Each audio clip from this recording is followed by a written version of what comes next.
Hi everybody, welcome to this video where I will show you the project plan or the Gantt chart in ProjectFlow 365. Let's take a look. Now I am in the browser and I have entered a project in ProjectFlow 365. I will be standing here at the project plan. So the project plan or the Gantt chart in ProjectFlow 365 is a visual tool that will help you to see your work breakdown structure, or in other words, what needs to be done in your project, who is doing it, and how long time it takes to do it. It can show your project's phases, tasks, products, and milestones, and so on. This specific project here has phases, and below the phases, it has some products and milestones and tasks and so on. But it doesn't always have to be like that, that the project has phases. That depends on the project type, which you have created in your project management office in ProjectFlow 365 PMO office. So it could be, for an example, like this one. This has no phases and just a new project where I can start by adding my tasks and milestones and so on here. It could also be like this one. This is a complete new project which is born with the predefined phases which you can set up at the PMO side, which looks like this.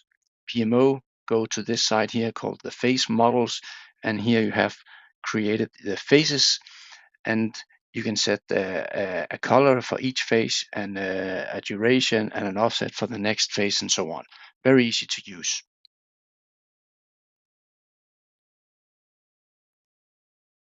All right, let's take a look at the Gantt chart here, or the project plan in ProjectFlow 365. You have here on the left side, you have all the work breakdown structures. On the right side, you have the specific Gantt chart. So you have this vertical list. This is your work breakdown structure. And then you have these horizontal bars on the right and the Gantt charts. And each task is shown from start to end date.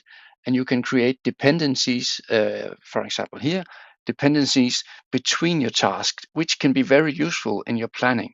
For an example, when task B can't start until task A is finished, and so on. When you're working with your project plan, it is important that you are aware of whether you want to use automatically or manual planning of your project. You can do a hybrid, and I recommend you to read our help site here at the top right corner at this question mark. When I click here on help, you can see there's an explanation of what is automatical scheduling and what is manual scheduling. So it depends on what the items do when you create new items. Will it be automatically planning or manual planning? So you have to decide that before, but you can change that individual on each project. When I go up here at the global settings, you have the global settings here. You can go to module setup and go in the bottom here, and then you have this one here called project plan, planning mode for new items. So the selected planning model determines whether new elements are created as manual or automatic. So I have set it here for manual, but of course you can overrule that on each project.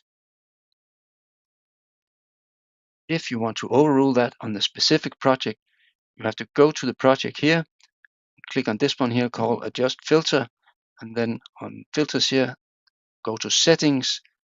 So this one will overrule the globally settings. So here you can overrule if you want to do that. All right, since we're here, let's take a look at the filters. On the top here, you have this button here called adjust filter. So you can create filters which you can share with your colleagues. And the filters makes it more easy to see the best view for you when you are working with your project plan. I have created two default filters here, one called assign to and one called wide. So right now I am standing on this one called assign to, and I can see who is it assigned to, therefore the name, of course. If I want to see this one called wide, I will click on the wide, and now you'll see it expands. So now it's a wider view. And if I want to see the full view, I can click on this one here called Find the Best Fit. Then the screen will find, of course, the best fit for me to see at this view. I can create new filters by clicking here, Adjust Filter, and then I can search out whatever I would like to see. And I can also put on an extra column if I would like to do that. So I set up here the extra columns, and this will be shown here at the bottom, extra columns. So that is the way you can create the filters just for your purpose. To show you an example, I can go to filters here and say, now I would like to see only task not started or in progress or completed or something like that. It's up to me what I would like to see in this project here. So now, for example, if I click this one, I will only see the task from ProjectFlow 365 connection with Microsoft 365. So I have specifically chosen to see this task here called Create Wireframes because it is a task coming from Microsoft Planner, which I showed here from the source. That is the planner plan I have connected with my project. So that is a way to use the filter function to see exactly what you need to see at that specific moment.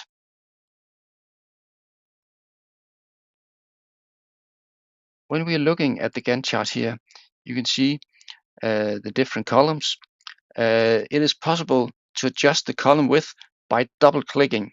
For example, here you can see the title, requirement specification, develop user, and then I can't see the full text here. So if I want to see the full text, I can just double click here and the width will be wider. So now I can see all the text on the title here.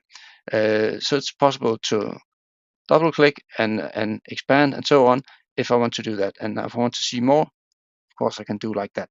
When I look at the Gantt chart and the horizontal bars here to the right, there's a very good function here called Find Best Fit. So when I expand this one here and I want to find the best fit, I can just click here and it will find the best fit according to my screen on my computer. I can also zoom in and of course zoom out again. And when it's very small, I can go back to find the best fit by clicking there. Very easy to use. When I go to the right here, I can adjust the row height. It has a default setting here of automatic. This is a pretty large project, so there's a lot of tasks. If I click on the normal setting here, the task is bigger, and then I have to do the scrolling with my mouse to see at the bottom. So in this case, it is better to take compact or automatic. Then it will adjust the row height. Furthermore, I can go to full screen view if my project is really big, and I will just click on this button here at the right, full screen, and now I have my project in full screen, and again, find the best fit, and it will fit to my entire screen so I can get a really good overview of my project. I will exit again full screen mode by clicking here, and I'm back to the normal view. Again, assign to, so you can see more of the rows, the columns here, and find the best fit. When I take my mouse and go over here at the Gantt chart, at the project plan, when I mouse over the elements, I will get additional information.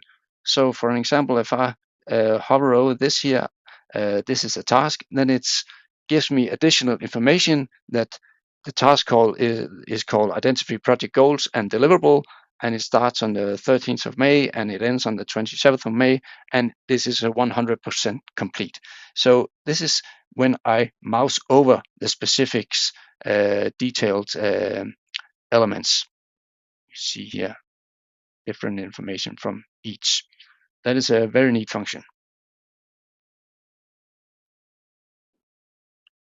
All right, let's take a look at how to create new elements in your Gantt chart. So I'll go to another project here. You can take this one. This is a new project with predefined phases. And now I can start by adding tasks, milestones, etc. to my project plan. So let's see here.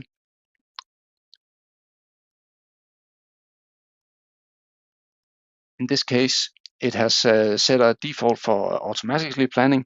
I would like to change that. So I'll set the analysis here for automatically, no, for manual planning, and then see what happens when I move this around. There's a dependency to the phases below that. So it will move because I have set this for manually, and the phases below will move automatically.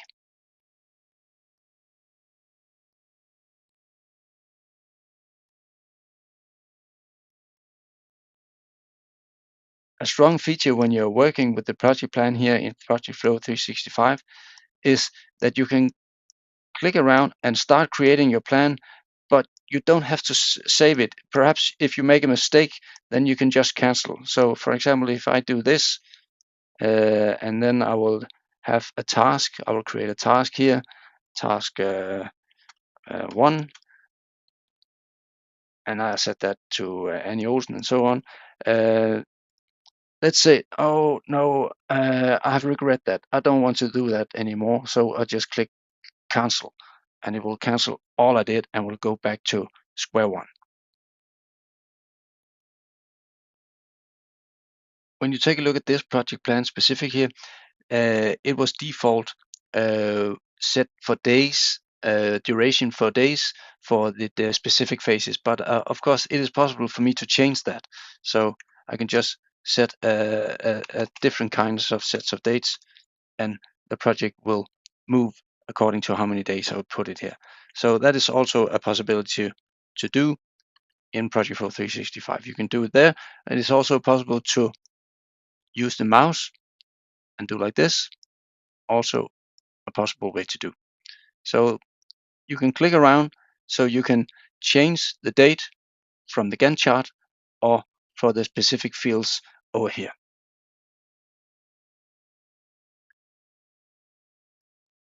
All right, let's try to create a few tasks. I will still be using this project, and I would like to create a task below my idea phase here. I click on the right mouse, and then I would like to add a task. I will ask a task. We can call it task number 1. And this is below the idea phase, which has 20 days. I will set the idea phase for manual. And for this specific task, task 1, we could call it task 1 or project planning. The duration for the project planning is 5 days. So I will set this for 5 days. And then there's this neat function called placement. When I have to start planning the project, I will of course do that as soon as possible. So I will set the placement for this task to be as soon as possible, like this. And then I will click save. So now you can see I have created a task called task 1 project planning. Let's create another task. I'll click add task. We could call this one task 2 idea evaluation. All right, let's say the evaluation, it also has a timeline for, it takes 5 days, but on this one, I would like to have it to be as late as possible, like that, and click save. So now you can see, and again, find the best fit. You can see my face here, task 1, as soon as possible, and task 2, as late as possible, below the idea phase. So that is how you're using the placement column right here. Very neat function.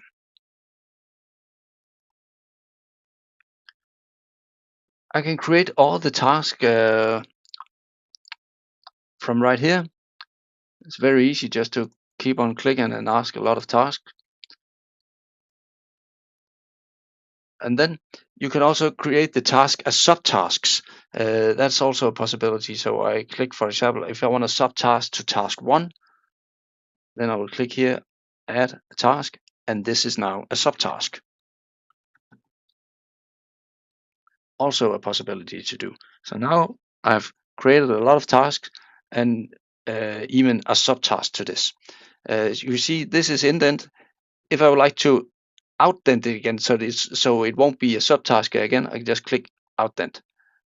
Also indent, of course. Then it will be below the task 1. So indent and outdent and subtask is also a possibility. Also a great function.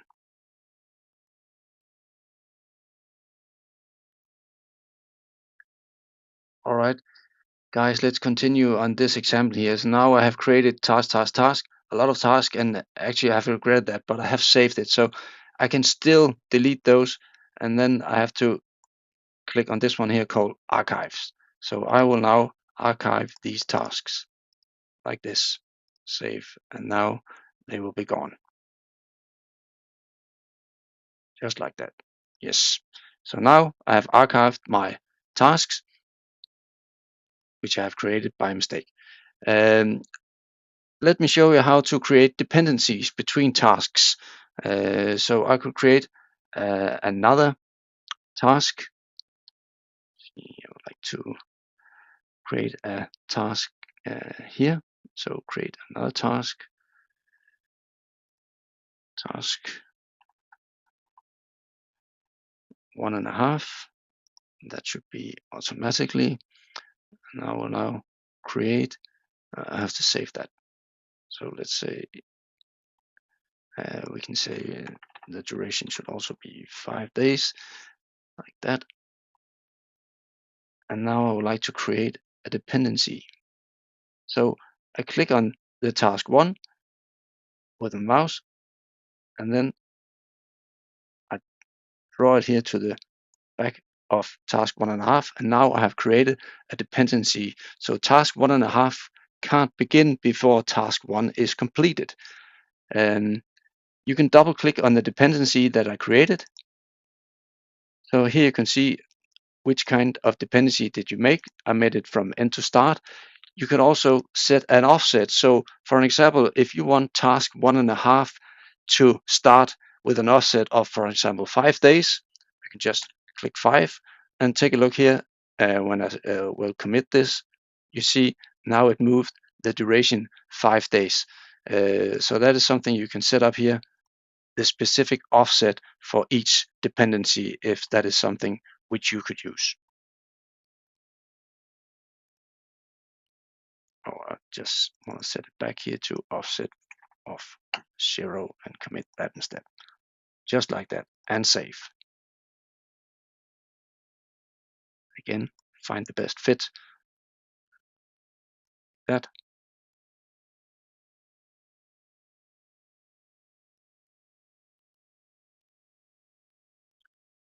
The task that you have created from the Gantt chart here, or the project plan, you can add additional information to the task. Then you have to just double click it here, and then the task will open up, and now you have the possibility to create extra information about the task, who is responsible, of course, and you can also add another extra participants to the task if that is something that you need to do. So that is by moving away from the project plan and into the specific task, which will be here on the left on the task list. I will go back here to the project plan. Just leave that, won't save that. And now I'm back in the project plan. And again, I want to find the best fit. The way that I have created these tasks was by creating the task directly here from the project plan by using the mouse. Click here, right click on the mouse, and then add tasks or milestones or whatever you would like to add. It is also possible to use the keyboard. So you can go, I just click the space button here and the arrow keys, and then I can click and create task by using the keyboard. Also a neat functionality. And regarding to neat functionality, let's take a look at some of the ways you can take a look. You can view the project plan. So I will just go on another project with some more details. I'll go to this one here called Turbine Tech Tracker. For this specific project, I will go to this adjust filter, and when I go to the view, you can see here, no, not the baselines, the roll up is the roll up that I would like to show you. Show roll up.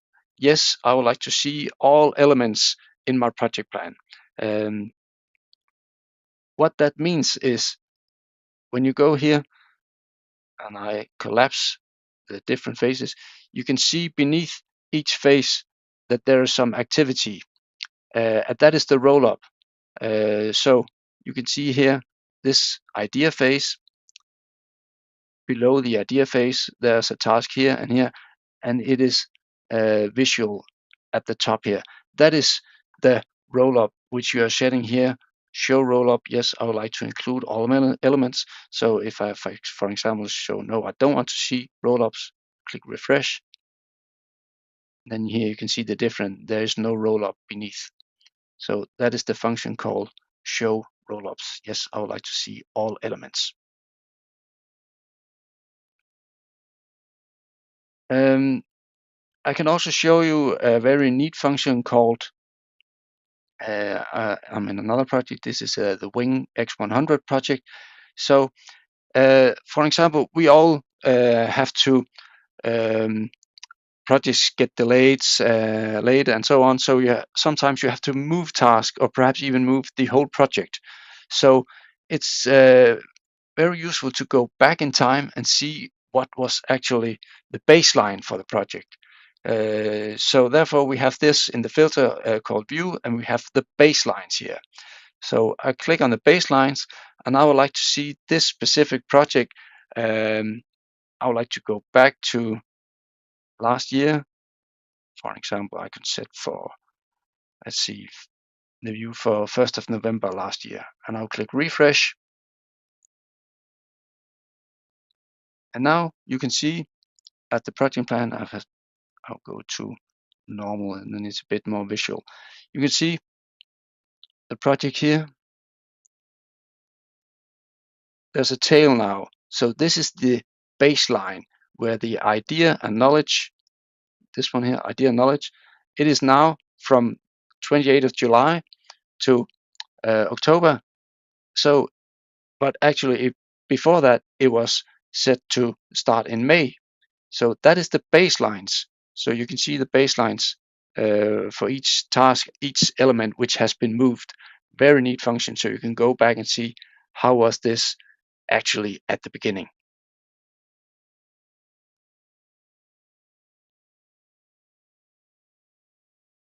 I'll go back to this project here called Projectplan for the Turbine Tech Tracker. And it is because there's sometimes we also have to, we need to print our project plan. So there's a button here called print. So when you click on the print, you can choose which columns you would like to see, the paper format, the orientation, and so on. And then you just click print, and it will create a nice overview of your project into a PDF. ProjectFlow 365 has, of course, a close integration to Microsoft 365. So let me show you an example of how you can create a project plan if you have, for an example, a lot of tasks which you have created in Microsoft Planner. So now I have an empty plan here, and I would like to link to Microsoft project. So no Microsoft Planner. So to create an Office link, and then I will choose the plan, and then I can search out the plan which I will go to, classical project, and I will click create, and now it will import all the tasks from within Planner. So a very neat function to import tasks coming directly from Microsoft Planner. And if I double click it, I will go back to the planner plan I have just imported. A very neat function.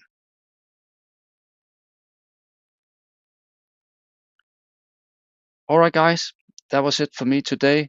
Thank you for listening and learning about how to use the project plan in ProjectFlow 365.